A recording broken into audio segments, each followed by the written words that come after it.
Assalomu alaykum, hurmatli yurtdoshlar. Bugun men pensiya to'lash tartibiga oid juda muhim o'zgarishlar haqida gapiraman. Bu mavzu faqat hozir pensiya olayotganlarga emas, balki ota-onasi, bobosi, buyisi pensiya oladigan har bir oilaga, yaqin yillarda pensiyaga chiqadigan fuqarolarga, mehnat staji va hujjatlarni tartibga solishi kerak bo'lgan insonlarga ham bevosita tegishli. Men sizga masalani oddiy tilda tushuntirib beraman. Ilgari qanday edi? Endi nimalarga e'tibor qushaydi? Kim xavotir olishi kerak? Kim esa ortiqcha vahimaga tushmasligi kerak? Chunki bitta noto'g'ri tushuncha yoki bitta yetishmayotgan hujjat odamning pensiyasi kechikishiga, qayta hisoblash cho'zilishiga yoki ortiqcha yugur-yugurga sabab bo'lishi mumkin.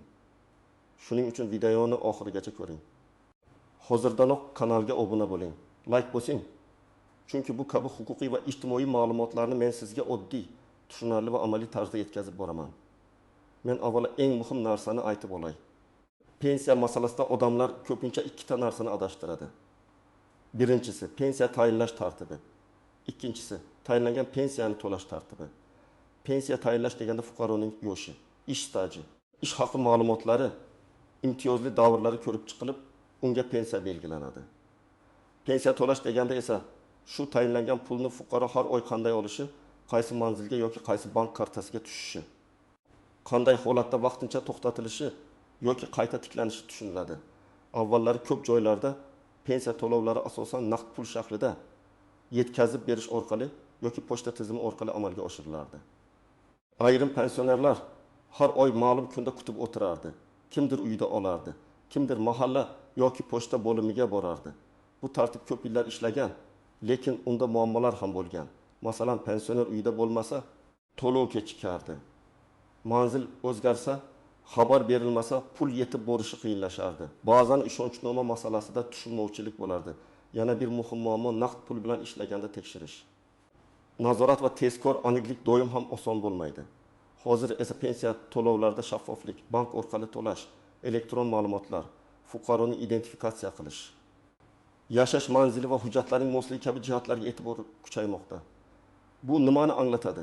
Bu shuni anglatadiki, pensioner o'z hujjatlarini tartibli saqlashi, bank kartasi faol bo'lishi, telefon raqami va manzil ma'lumotlari yangilangan bo'lishi, ishonchnoma bilan pensiya olayotgan bo'lsa, uning muddati va qonuniyligi aniq bo'lishi kerak.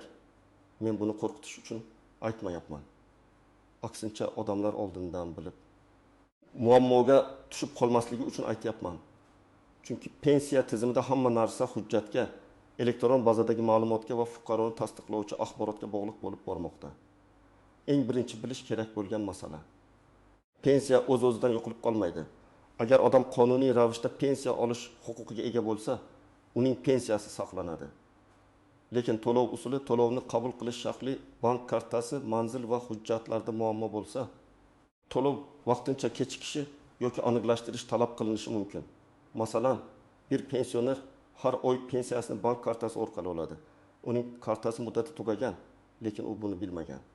Pensiya puli kelgan bo'lishi mumkin, ammo karta faol bo'lmagani uchun odam pulni yecha olmaydi yoki bankda qo'shimcha amaliyot talab qilinadi. Bunday holatda odam darhol pensiya kamaydi yoki to'xtadi deb o'ylamasligi kerak. Avvalo bankka murojaat qilib, karta holatini tekshirish kerak. Ikkinchi misol, bir ona o'g'liga ishonchnoma bergan. O'g'li har oy onasining pensiyasini olib keladi. Ishonchnoma 1 yilga berilgan bo'lsa, muddati tugagach bank yoki to'lov tashkiloti pul berishni rad qilishi mumkin. Bu pensiya bekor bo'ldi degani emas.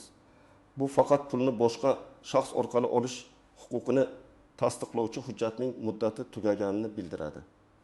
Bunday holatda yangi ishonchnoma rasmiylashtiriladi yoki pensionerning o'zi to'lovni qabul qiladi. Uchinchi misol, fuqaro boshqa viloyatga ko'chib ketdi, lekin pensiya bo'limiga manzil o'zgarganini aytmadi. Avval pul eski manzil bo'yicha kelgan bo'lishi mumkin. Hozir elektron ma'lumotlar yangilanishi, yashash manzili mosligi, bank filiali va xizmat ko'rsatish hududi aniqlashtirilishi talab qilinishi mumkin.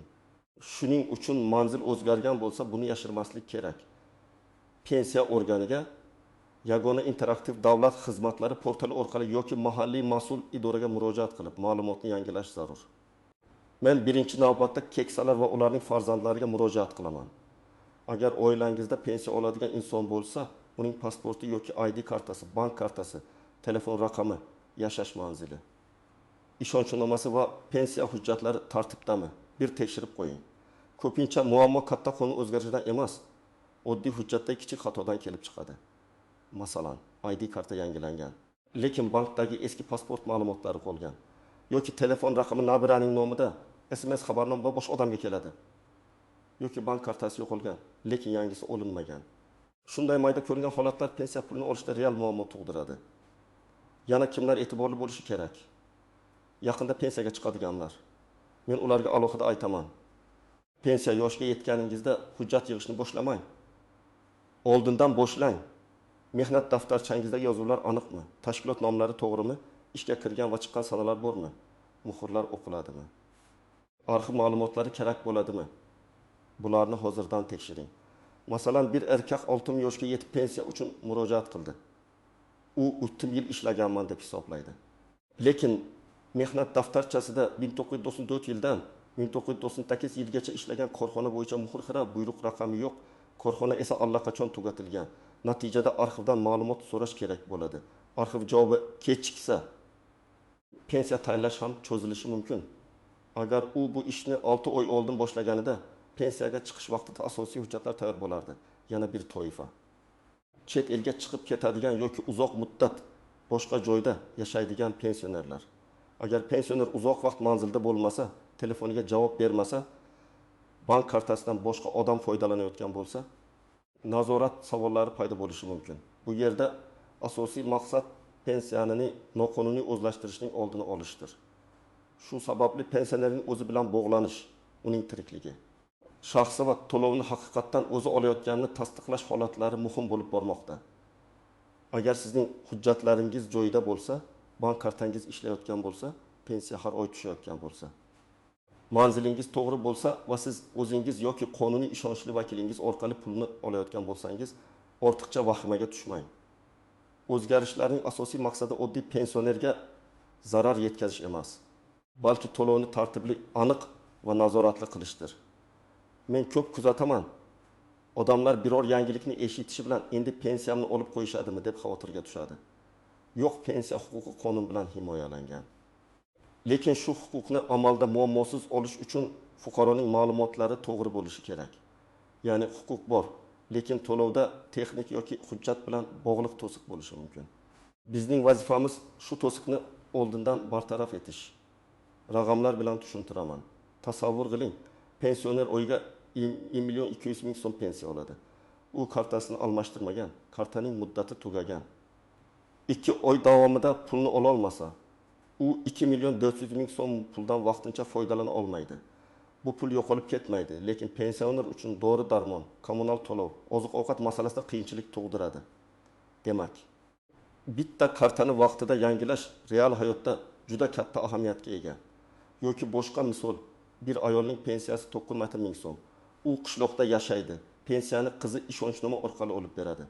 Ishonchnoma muddati tugaganini hech kim sezmagan. To'lov kuni bank pul bermaydi. Ona qiziga ishonadi, qizi esa bank xodimidan norozi bo'ladi. Aslida bank hujjat muddati tugagandi. Agar oila ishonchnoma muddatini oldindan tekshirganida bu muammo bo'lmas edi. Endi men ko'pchilik bilmaydigan nozik jihatlarni tushuntiraman. Birinchi nozik masala, pensiyani boshqa odam olib berishi mumkin. Lekin bu og'zaki kelishuv bilan emas, rasmiy ishonchnoma bilan bo'ladi. Bu mening o'g'lim, bu mening kelinim, bu mening qo'shnim degan gapning o'zi yetarli emas. Pul davlat tomonidan tayinlangan ijtimoiy to'lov bo'lgani uchun uni olish vakolati hujjat bilan tasdiqlanishi kerak. Ikkinchi nozik masala, pensioner vafot etgan bo'lsa, uning kartasiga tushgan pulni oila a'zolari o'z bilganicha ishlatib yubormasligi kerak. Bu juda muhim. Chunki vafotdan keyingi to'lovlar bo'yicha alohida tartiblar bor. Ba'zi to'lovlar oila a'zolariga tegishli bo'lishi mumkin. Ba'zilari esa qaytarilishi talab qilinishi mumkin. Shuning uchun bunday holatda darhol tegishli pensiya organiga murojaat qilish kerak. Kartada pul bor ekan, ishlatib yubordik degan holat keyin qarzdorlik, tushuntirish xati yoki boshqa muammolarga olib kelishi mumkin. Uchinchi nozik masala ortiqcha to'langan pensiya. Ba'zan fuqaro ma'lum bir holatni vaqtida xabar qilmagani uchun unga ortiqcha pul to'lanadi. Masalan, nogironlik pensiyasi yoki boquvchisini yo'qotganlik pensiyasi bo'yicha shartlar o'zgargan bo'lishi mumkin. O'qish, ishga kirish, yashash holati, nogironlik guruhi, tibbiy ko'rik natijasi kabi ma'lumotlar o'zgarib, bu haqda vaqtida xabar berilmasa, keyin ortiqcha to'lov aniqlanadi. Davlat bunday pulni qaytarishni talab qilishi mumkin. 4-nozik jihat, bank kartasi pensionerning o'z nomida bo'lishi kerak. Ba'zi oilalarda otamning pensiyasi mening kartamga tushsin. Onam bankka bora olmaydi. Mening kartamga o'tkazinglar degan istak bo'ladi. Amalda esa pensiya to'lovi shaxsga bog'langan. Uni boshqa shaxs hisobiga o'tkazish masalasida qat'iy tartiblar bor. Agar pensioner harakatlana olmasa, uyda yotsa yoki bankka borishi qiyin bo'lsa, buning qonuniy yechimlari bor. Ishonchnoma. Bankning masofaviy yoki joyga chiqib xizmat ko'rsatish imkoniyati, tegishli idoraga ariza berish. Lekin boshqa odamning kartasidan oddiy foydalanish xavfli yo'l.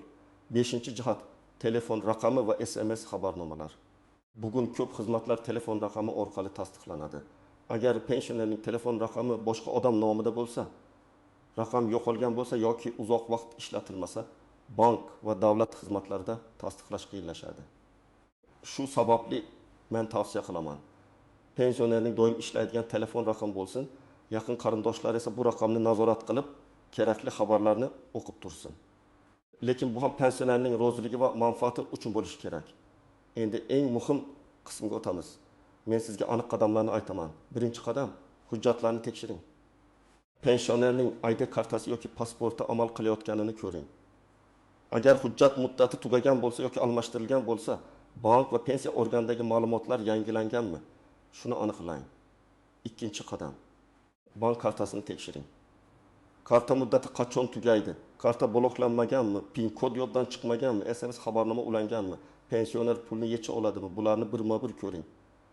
Agar karta muddati yaqinlashgan bo'lsa, oxirgi kungacha kutmang. Bankka borib yangi karta chiqarish tartibini so'rang. 3-qadam, pensiya tushumlarini kuzating. Har oy qaysi sanada pul tushadi, qancha tushadi, kamayish yoki oshish bo'lsa, sababi nima? Buni yozib boring. Men oddiy daftar tutishni tavsiya qilaman. Daftarga oy nomi, tushgan summa, bankdan yechib olingan summa, qolgan qoldiq yozib borilsa, keyin tushunmovchilik kam bo'ladi. Ayniqsa keksa odamning pulini farzandlari boshqarayotgan bo'lsa, shaffoflik oilaning o'zida ham muhim. 4-qadam, ishonchnomani tekshiring. Agar pensiyani boshqa odam olib berayotgan bo'lsa, ishonchnoma bormi? Muddati tugamaganmi? Unda aynan pensiya yoki bank to'lovlarini olish vakolati yozilganmi? Shuni ko'ring. Ba'zan ishonchnoma umumiy yoziladi, lekin bank aniq vakolat talab qilishi mumkin. Shuning uchun notariusga borganda pensiya pulini olish, bankka hisob varag'idan pul yechish, kerakli hujjatlarni imzolash kabi vakolatlarni aniq ko'rsatish masalasini so'rab oling. 5-qadam, manzil ma'lumotini yangilang. Agar pensioner boshqa tuman, boshqa viloyat yoki boshqa uyga ko'chgan bo'lsa, bu ma'lumotni rasmiy tartibda yangilash kerak. Faqat qarindoshlarga aytish yetarli emas. Pensiya bilan bog'liq idoralarda va bankda manzil to'g'ri bo'lishi kerak. Aks holda xat, chaqiruv, tekshiruv yoki ma'lumotnoma eski manzilga ketishi mumkin. 6-qadam, mehnat staji hujjatlarini oldindan tayyorlang. Bu hali pensiyaga chiqmaganlar uchun. Mehnat daftarchasi, ish haqi to'g'risidagi ma'lumotlar, arxiv ma'lumotnomalari, harbiy xizmat davri, bola parvarishi davri, oliy o'quv yurti yoki boshqa tegishli davrlar bo'yicha hujjatlar saqlangan bo'lishi kerak. Men ko'p holatda shuni ko'raman. Odam haqiqatan ishlagan, lekin hujjat topilmagani uchun isbotlash qiyin bo'ladi. Pensiya tizimida hamma biladi-ku degan gap ishlamaydi. Hujjat bo'lsa, isbot bor. Hujjat bo'lmasa, izlash, arxivga murojaat qilish va kutish kerak bo'ladi. 7-qadam, shubhali xabarlarga ishonmang. Pensiyangiz to'xtaydi. Kartangizni ayting. Kod keldi. Menga o'qib bering. Pensiyani oshirib beramiz, oldindan pul tashlang degan qo'ng'iroqlar va xabarlar firibgarlik bo'lishi mumkin. Hech qachon bank kartasi raqami, amal qilish muddati, SMS kod, PIN kod yoki shaxsiy ma'lumotlarni telefon orqali begona odamga bermang. Pensiya bo'yicha rasmiy masalalar rasmiy idora, bank filiali yoki davlat xizmatlari orqali hal qilinadi. Agar pensiya tushmay qolsa yoki kechiksa, birinchi navbatda vahimaga tushmang. Avval bankni tekshiring. Karta faolmi? Hisobga pul kelganmi? Texnik cheklov yo'qmi? Keyin pensiya jamg'armasining hududiy bo'limiga murojaat qiling. Murojaatda mening pensiyam falon oy uchun tushmadi deb umumiy gapirmang. Aniq yozing. ism, familiya, tug'ilgan sana, JSH shehir, yashash manzili, telefon raqami, pensiya turi, oxirgi marta qachon va qancha pul tushgani, hozir qanday muammo bo'layotgani. Agar yozma ariza bersangiz, arizaning nusxasini o'zingizda saqlang. Agar elektron murojaat qilsangiz, murojaat raqamini yozib oling. Agar bankka borsangiz, xodimdan aniq sababni so'rang. Karta muddati tugaganmi? Hisob bloklanganmi? Identifikatsiya kerakmi yoki boshqa sabab bormi? Pul yo'q ekan degan umumiy javob bilan cheklanib qolmang. Agar hujjat yetishmayotgan bo'lsa, qaysi hujjat kerakligini yozdirib oling. Masalan, arxiv ma'lumotnomasi kerakmi? Ish joyidan ma'lumotnoma kerakmi? Notarial ishonchnoma kerakmi? Tibbiy xulosa kerakmi? Yashash joyi bo'yicha ma'lumot kerakmi? Har bir hujjatning nomini aniq bilsangiz, vaqtni tejaysiz. Real hayotdagi yana bir misolni aytaman. Bir pensioner ayolning pensiyasi odatda oyning 10 sanasida tushardi. Bir oy tushmadi. Oila darrov pensiya to'xtabdi deb xavotirga tushdi.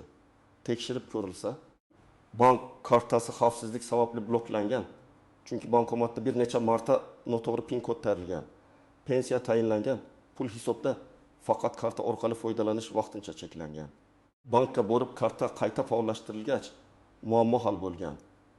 Demak, sababni aniqlamasdan xulosa chiqarish kerak emas. Yana bir holat. Pensioner erkak boshqa viloyatdagi o'g'lining uyiga ketib, bir necha oy o'sha yerda yashagan. Eski manzil bo'yicha tekshiruv yoki aloqa bo'lganida uni topish qiyin bo'lgan. Keyin ma'lumotlarni aniqlashtirish talab qilingan. Agar u vaqtincha yoki doimiy manzil o'zgarishini oldindan bildirganida, ortiqcha savollar bo'lmas edi. Ko'pchilik pensiya to'lash tartibi bilan birga pensiyani qayta hisoblashni ham so'raydi. Men bu yerda ham muhim jihatni tushuntiraman. Agar siz pensiya tayinlangandan keyin yangi hujjat topsangiz, masalan, oldin hisobga olinmagan ish staji yoki ish haqi ma'lumoti aniqlansa, pensiyani qayta hisoblash uchun murojaat qilish mumkin. Lekin bu avtomatik bo'ladi deb kutib o'tirmang. Siz ariza berishingiz, hujjatni taqdim qilishingiz va uning qonuniy kuchi tekshirilishini kutishingiz kerak. Masalan, fuqaroning 1997 yildan 1932 yilgacha ishlagan davri avval hisobga olinmagan.